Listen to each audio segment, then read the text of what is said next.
Voici deux exemples sur l'utilisation des relations métriques dans un triangle rectangle. Alors, d'abord, on a ici un triangle et on voit bien qu'on a deux triangles rectangles ici à l'intérieur qui forment un grand triangle rectangle. Alors, on est dans le cas des relations métriques dans un triangle rectangle. Pour pouvoir utiliser les relations métriques, il faut choisir la bonne formule. Et on choisit la bonne formule en fonction des éléments qu'on cherche et des éléments qu'on connaît.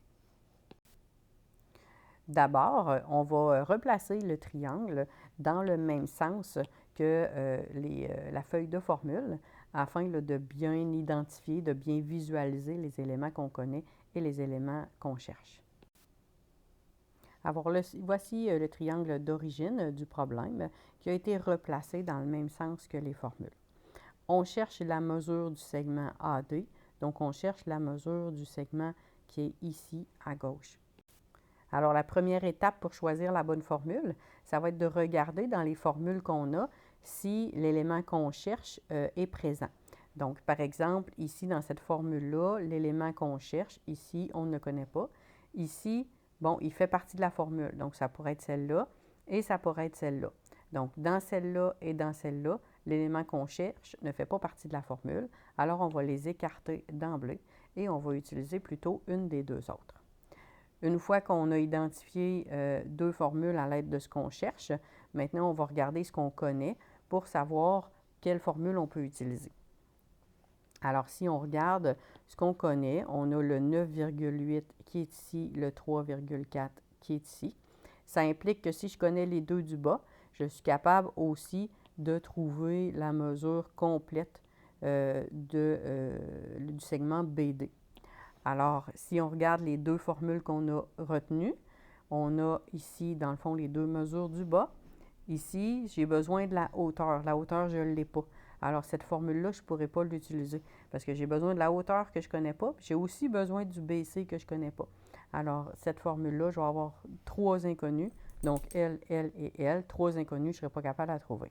Si je prends l'autre formule, alors ici, j'ai AB qui se trouve à être le côté que je cherche. Et les deux autres mesures, je les ai. Donc, le AH qui est ici correspond au CD qui est ici à 9,8 et le AC qui est en bas correspond au total des deux mesures que je connais. Alors, à ce moment-là, je vais avoir juste une inconnue parce que le AB mesure la même chose, même si c'est deux lignes. Alors, cette formule-là va me permettre de trouver la réponse. Je vais réécrire la formule, mais en utilisant les lettres là, du triangle que moi j'ai.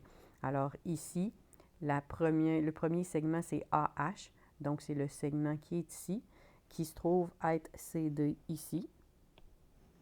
Alors j'écris CD, multiplié par le long segment qui est ici, qui se trouve à être BD. Et c'est égal au segment que je cherche. Ici, c'était AB. Ici, ça va être AD multiplié deux fois.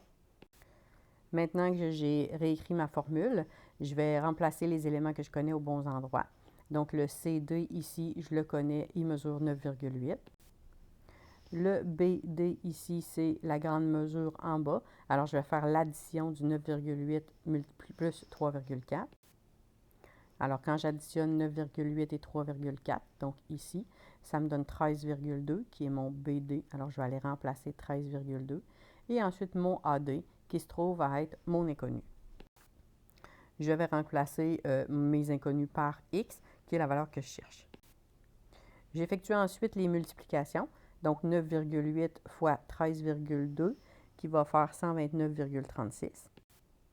Et le X fois X qui va faire X au carré. Je dois isoler mon x, donc il faut que j'inverse l'exposant 2. Et pour inverser un exposant 2, je fais une racine carrée. La racine carrée, donc le x, va me donner 11,37. Ce sont des centimètres. Il ne me reste plus qu'à écrire la réponse sous forme de phrase. La mesure du segment AD, qui est le segment que je cherche, est de 11,37 cm. Voici un autre exemple. Nous sommes encore dans un cas où est-ce qu'on a deux triangles rectangles côte à côte qui forment un grand triangle rectangle. On peut donc utiliser les relations métriques. Inversons le triangle, donc replaçons le triangle pour qu'il soit placé dans le même sens que les différentes formules. Maintenant que le triangle est replacé, ce qu'on va faire, c'est qu'on va regarder ce qu'on cherche et ce qu'on connaît. Alors ici, on cherche la mesure du segment AC, donc la mesure de la hauteur à l'intérieur du triangle. Alors dans les formules qu'on connaît, on a la formule ici qui utilise la hauteur et on a cette formule-là qui utilise la hauteur. Les deux autres ne l'utilisent pas, donc on peut possiblement les écarter pour trouver les mesures qu'on cherche.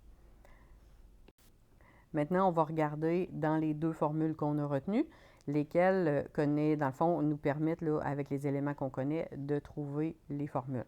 Alors ici, on a besoin de les deux côtés d'en bas. Ici, on n'a pas les deux côtés d'en bas. On a juste le total des deux. Alors, on n'est pas capable de savoir quelle mesure chacun va avoir. Dans l'autre formule qui est ici, on a besoin de la longueur en bas, celle-là, on l'a. Et on a besoin des deux cathètes de chaque côté, donc des deux côtés, ici 21 et 28, on les a aussi. Donc, sur 4 éléments, on a un seul inconnu qui est la hauteur. Alors, on peut utiliser cette formule-là pour ce triangle-là. Donc, on va replacer le AC qui est la longueur en bas qui correspond ici au BD. Le BH qui est la hauteur ici qui correspond ici au AC. Le AB qui est la cathète à gauche qui correspond au AD ici, et le BC qui est la cathète à droite qui, elle, correspond au AB. Alors, on va réécrire cette formule-là, mais en utilisant les lettres du triangle qu'on a. Alors, on obtient BD fois AC est égal à AD fois AB. Maintenant, on va remplacer les éléments qu'on connaît dans la formule et isoler notre X qui est notre inconnu. Alors, on effectue le 35 fois x qui va faire 35x. Le 28 fois 21 qui va faire 588.